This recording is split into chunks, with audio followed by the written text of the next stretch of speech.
Hello once again everyone, Original Blood Ace here, and I was not expecting to do another video so soon, but I was just reading along some news, some gaming news here, and well, we all know how much I love to insult the Xbox One, so I thought this kind of goes along with that.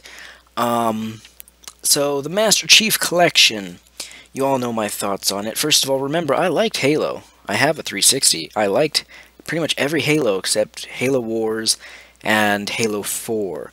So basically every Halo made by Bungie I liked. So people were hyping up the Master Chief Collection. And as, you know, so many games these days seem to get hyped up for. At least on PlayStation and Xbox, that is. And first of all, like I said, I don't know why you'd get excited over games you had last gen, or even the gen before, with Halo 2. So, the main issue here we want to talk about is, I don't know if you heard, but Master Chief Collection's multiplayer, which, you know, goes over 4 games, Halo 1, 2, 3, 4, is broken. Horribly, horribly broken, in a million billion pieces broken. Whether it takes you forever to get into a game, whether it kicks you out of the game, whether there's glitches in the game, and I hear there's even glitches in the campaign, which I was not even aware of. And it's like Phil Spencer apologizes and whatever, and 343 says, oh, we're delaying the patch to fix this. And you remember when there used to be a time, I mean, if you're only a few years old, then you're not going to remember, but there was a time when games came out and they worked. I know that's a crazy thought, but it's true. I was there. I know. So, I'm going to go over a few comments that people are saying here. It's kind of to continue my video here. That sucks. Where is it? I'm disappointed as well. Not going to touch it until the patch is released. I wish I could return this digital copy of this piece of shit. I'm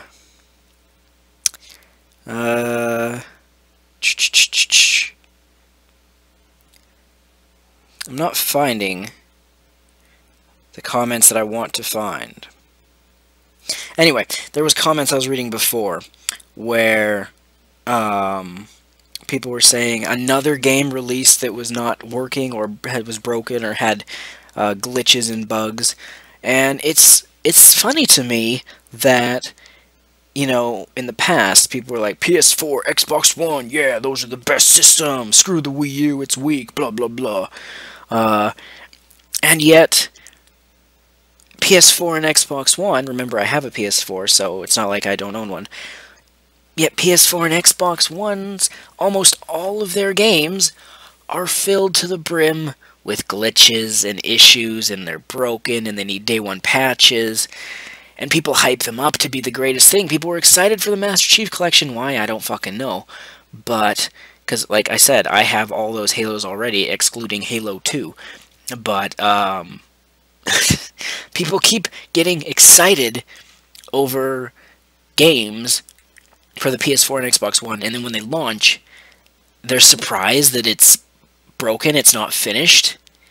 I mean, and you guys were claiming that the Xbox One and the PS4 was the best next-gen console, either or, and that the Wii U was a joke.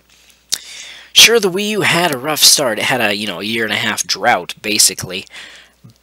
But when it comes to the games, because as a gamer, the games are what's important and what matters, why is it that the Wii U games aren't broken, aren't glitchy, aren't buggy?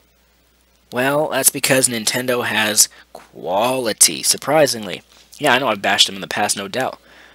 But the one thing you can't argue is Nintendo games have the most quality. Hell, they even made their own seal of quality. Nintendo seal of quality. Sony and Microsoft never did that. And then, to the people who want to say, oh, but Master Chief Collection's a remake, so of course it's going to have issues or bugs. To you, you know what I say? Wind Waker HD, bitch. Wind Waker HD was a remake. Didn't have any issues, none that I saw. Some people didn't really like the bloom, but that's not an issue. That's just personal preference. So, once again, oh, and another thing is, on PS4 and Xbox One, they're always complaining, we want our 1080p 60 frames per second, and whatnot. Yet, you know, very few games will hit 60 frames per second on those consoles. Yet, on Nintendo's Wii U, I'm pretty sure pretty much every single one of the first-party and second-party or even third-party exclusives are 60 frames per second. The only games on the Wii U that aren't are the broken third-party multiplats. And you know why? Do you want to know why? It's not because, oh, PS4 is more powerful, it shouldn't be having bugs and problems. That's true, it shouldn't.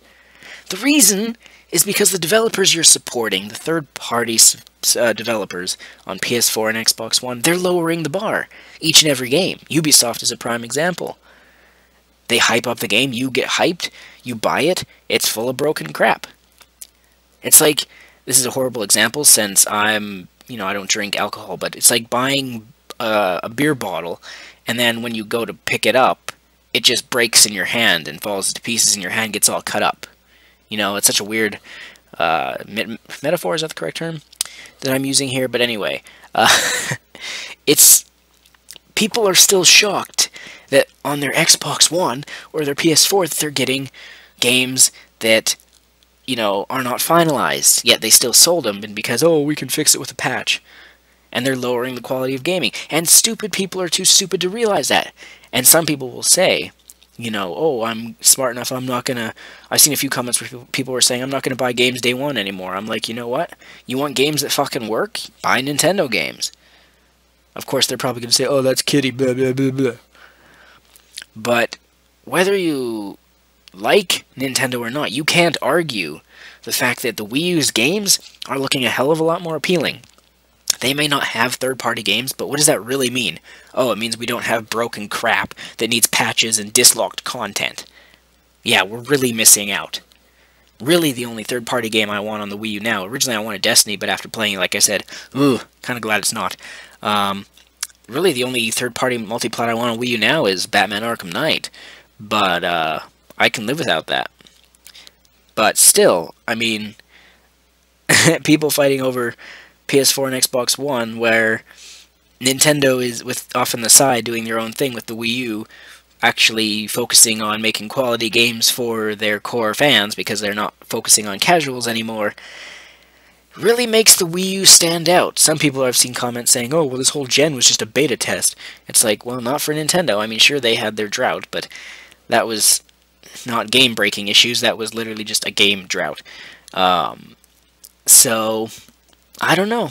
If people still would rather pay $60 to $70, because, you know, here in Canada, they're more expensive. PS4 games and Xbox One games are $70, than for broken shit, than rather spending $65 here in Canada, or $60 in the States or whatever, on Wii U games that are fun, 60 frames per second, and not broken, then there's really no hope for them. Whoops, the screen went dark. That's been a while since that's happened in a video. But my point is, if you want quality games that don't break, I mean, there's really only one place to go, and that's with the Wii U. You could argue PC, but a lot of times when people mod their games, which is a good thing for a lot of games, those can cause issues and crash your game as well. So, basically, if you want a game that's fun, that's 60 frames per second, that works, get a Wii U. Oh, not to throw it out there, because I hate using the whole resolution argument, but I guess I'll say it's just to kind of poke the bear with a stick, as the saying goes, or whatever. Super Smash Bros. Is 1080p, 60 frames per second. Not just 60 frames, but 1080p. Anyway, that's all I need to say on this video. So I'm Original Blood Ace, as always. Stay tuned. More videos coming soon, as always. And let me know what you think. Do you really think the PS4 and Xbox One's games are, you know, next gen? Are they current gen? Are they what we should be buying? Should we be praising these developers? Or should they get their shit together and actually finish a game and make sure it works before releasing it? Let me know. See y'all next time.